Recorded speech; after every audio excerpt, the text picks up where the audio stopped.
Where does Hideo Kojima get his ideas? In this podcast, we take a deep dive into his brain and shed light on his creative process. Hideo Kojima presents Brain Structure. こんにちは、小島秀夫です。ポッドキャストプログラム、Hideo Kojima Presents Brain Structure. Hello, I'm Hideo Kojima. Welcome again to another episode of Hideo Kojima Presents Brain Structure. This time, we have a special guest with us. So my partner for today is this guy, joining me all the way from Los Angeles. Well, thank you, Hideo. I'm Jeff Keighley, producer of the Game Awards and the Jeff's Answer. And Hideo, it's always a pleasure, but this is going to be a very special episode. I'm looking forward to emceeing with you. And we have a very special guest who is video conferencing in with us today from Los Angeles, American filmmaker Jordan Peele. Let's listen in as Hideo and Jordan get to meet each other for the first time. Jordan-san, hi, nice to meet you. I'm Hideo. Nice to meet you, man. Thank you so much for joining us today. I'm sorry, I wish we could meet in person. Nope. You know, I listened to your words, right, that you said, that you put out, and I was very, I love the way you watched the film, and so I'm just, you're very much an inspiration in your, you're the way you, in your movie making, in the way you bring cinema to film, to gaming. So the fact that you like it means a great deal. Well, I love all of your movies. First Get Out, then Us, and now Nope. I was really surprised. You know, these days, Netflix, Amazon, Hollywood blockbusters, they're all basically the same. The story, the rhythm, the sound, there's really no theme to it. But Jordan, your movies are different. They have character and a theme. It's entertainment and art. Everyone's always looking forward to your next movie. With Get Out and Us, even though they're along the same lines, they're totally different. I don't mean that in just a technical sense, but also the way you show things. Like the very last scene from Nope, I've never seen anything like it. I freaked out. Making games can be hard, and there's a lot that leaves me scratching my head, but your movie gave me energy. It motivated me to work a little harder. Wow, that's incredible.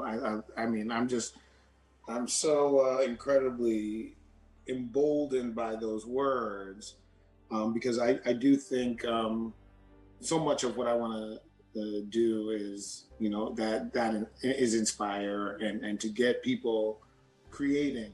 And, to what you're saying, after Get Out, I felt a bit of a responsibility, maybe too much of a burden in some ways, because it felt like I could feel the industry shift a bit after that one.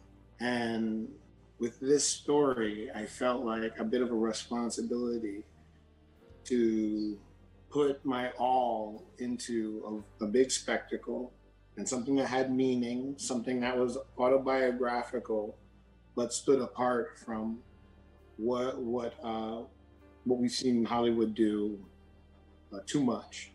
So just to think, I mean, look, I think our process on some level must be similar, because what you do in this masterful way is also, you take absurdity and then you ground it. And a lot of people don't realize that's the hard part.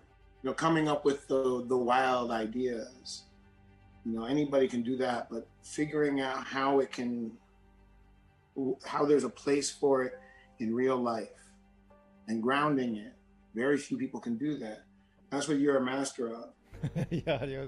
No, but thank you. Same to you, Jordan. Movies are entertainment, so it's a pastime. A lot of people view it, so you keep it short and simple. But new creators aren't born from that. People's lives don't change from watching those. 90% of movies are like that, but the other 10% are different. And you may not realize it at first, but it stays with you, and in 5 or 10 years' time, you finally understand, and it changes your life or it motivates you. There are always movies like that in any generation. Even if it may not have been a huge hit at the beginning, it can remain with you through videotapes or revival screenings, and it travels with you through life. Those kind of movies, even after 10 or 20 years, continue to be loved, and even when technology changes, it remains inside of you like DNA. Because there are people who create works like that, there are young people who become motivated to make games or movies. I hope these people can change the world. I think movies have that kind of power. Your movies too, Jordan. Your movies in 10, 20 years. People who watch it may take action and become new creators. A positive cycle. That's the power of movies and creations as a whole.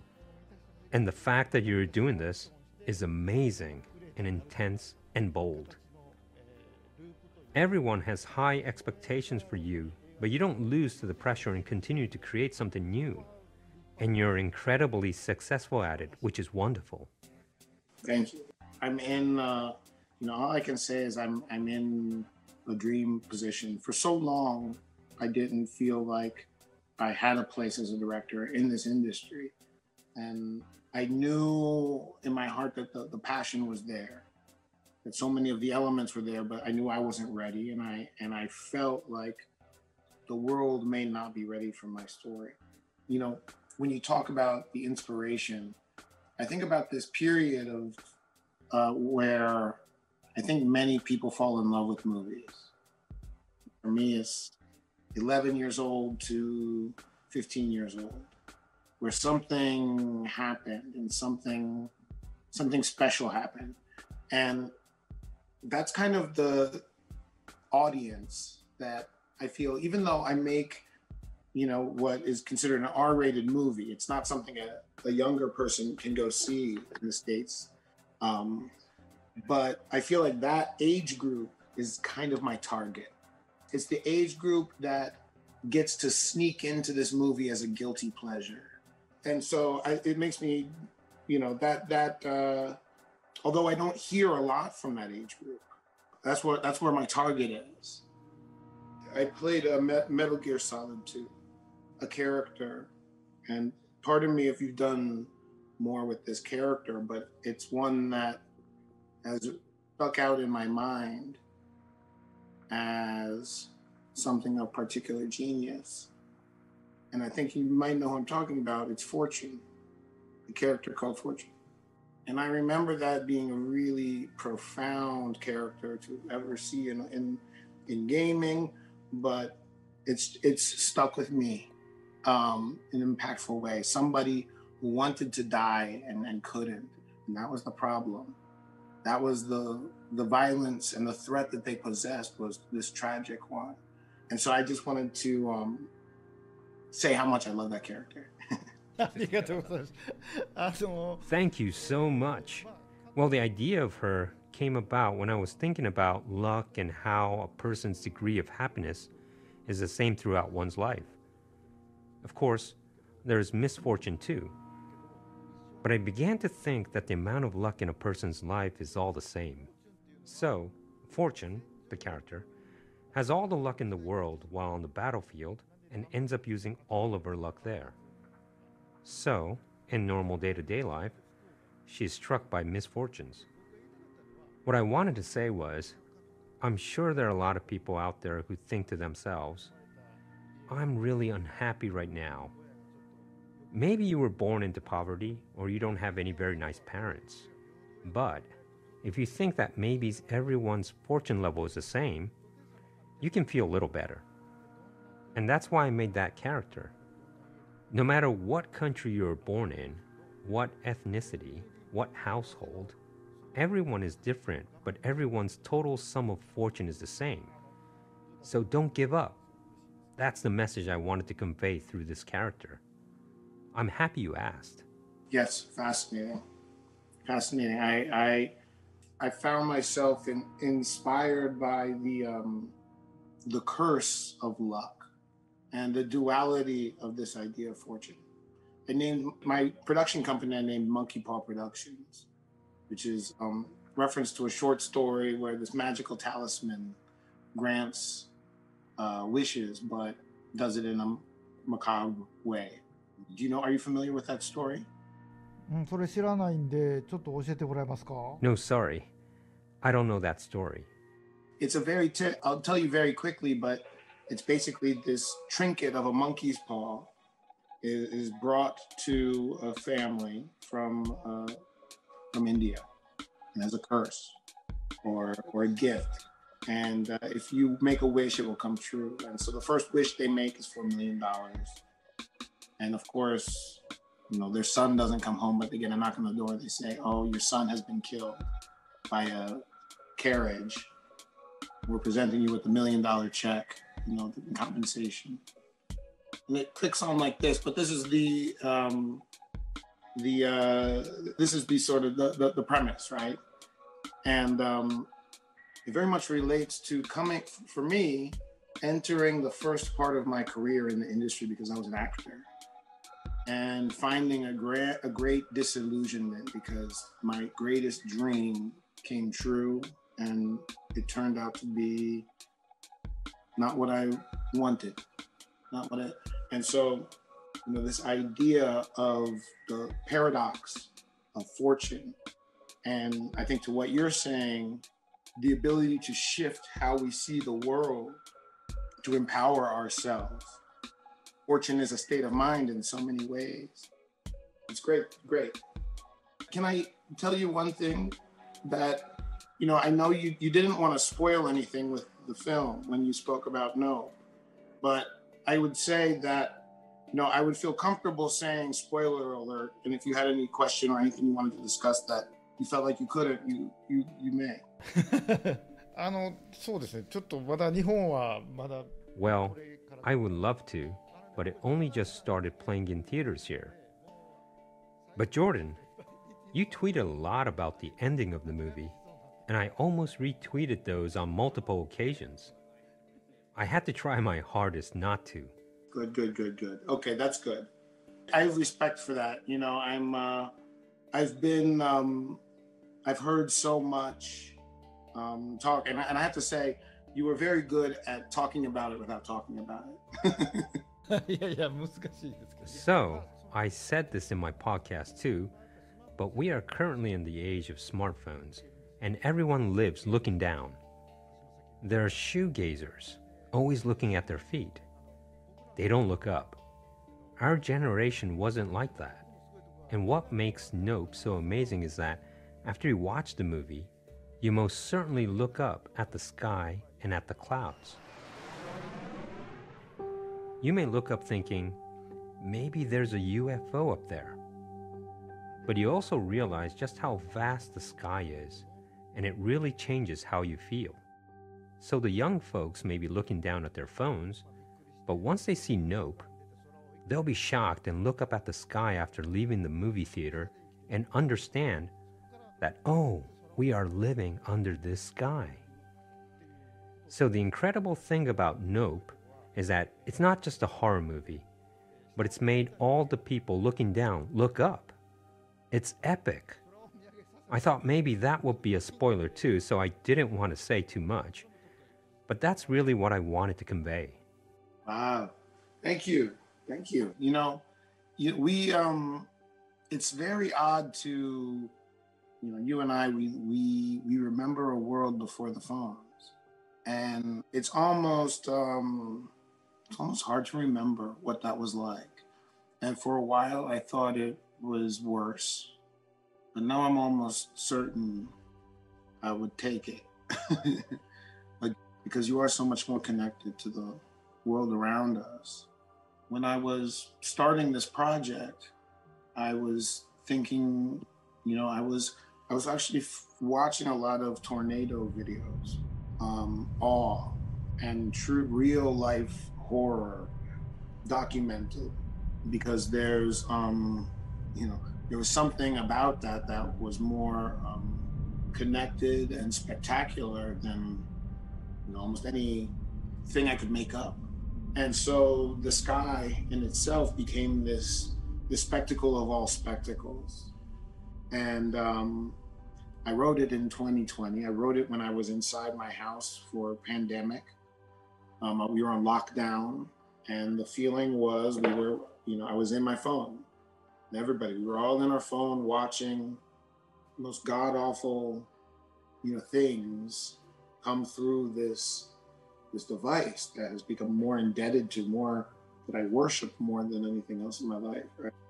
So that's the monetization of that obsession to this bad spectacle. That was what was bubbling inside me that came out in this film. Our generation knows that when you look at the sky, you see clouds of all shapes and colors. Like, that one looks like a horse, and you create stories and make things up. Then at night, you see stars. Well, it's hard to see stars in Tokyo now, but I used to be able to see them when I was a kid. Anyways, in ancient times, people would look at the stars and they would see a bird or a crab or something and create stories. They look up at the sky and do creative things. I think that's what's important, and young people don't know it. So, for those people to go out and see Nope and learn about this importance, that's huge. Amongst the influences that movies can have, nothing like this has ever been done before, and that's really powerful. Young people may search the internet for constellations and say, oh, this one, that one, but doing that doesn't allow them to create constellations of their own. But I think that actually going out, looking up at the sky, and discovering your own shapes is the first step in creating lifelong impact. Wonderful to hear. I was humbled by this film and the challenge of trying to honor the sky, because you can't do it. And it's acknowledged in the fabric of this idea of the impossible shot. And I think about what you're saying all the time, because the more I do, the more you beef up the craft and the visual, the more you realize how the importance of your audience's imagination, and therefore the importance of the story. And I've been doing the same thing. We're very much of like minds. I've been thinking about, the sky as the first visual, the visual accompaniment to a story, and how exciting that must have been to be in some prehistoric time, to go after a day of hunting, to go, huddle up, lay on your back, right? Look at the sky, and it's more beautiful than anything we can render, So you take that and you mix that with a powerful story, based on imparting navigational tools, and one that spans generations. It feels very much like the entertainment back then was something of real magic that we have to try to honor and try and recapture with the power of story itself. Hideo Kojima presents Brain Stretcher. Well, we still have so much more we could cover, but unfortunately our time with Jordan and Hideo has come to a close. But there is some good news. Next week we will continue with the second half of this interview, so please be on the lookout. Boy, it's been so fun listening to the two of these guys talk, and I can't wait to see where the conversation goes next week.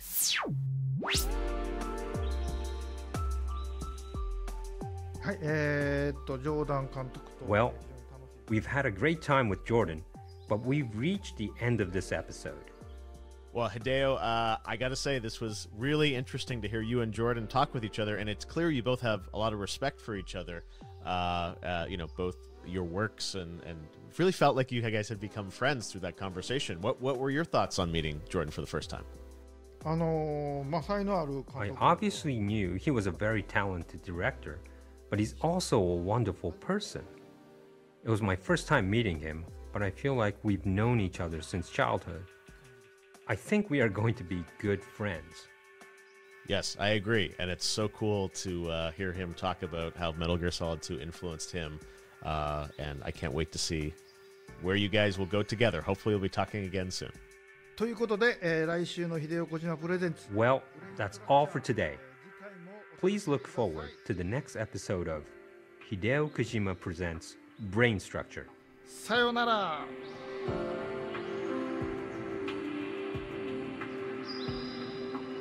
Hideo Kojima Presents Brain Structure is a production by Spotify Studios in association with Kojima Productions and Fam Inc.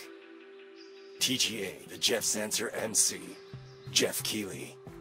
Narrator, Owen Maki. Music, Silent Poets. Visual design, Mechi Kuro.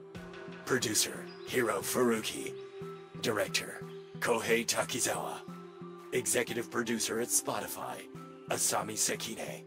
Special thanks to Kojima Productions, Ayako Terashima, Masafumi Chiba, Miki Suga, and Aki Saito. Hosted by Hideo Kojima.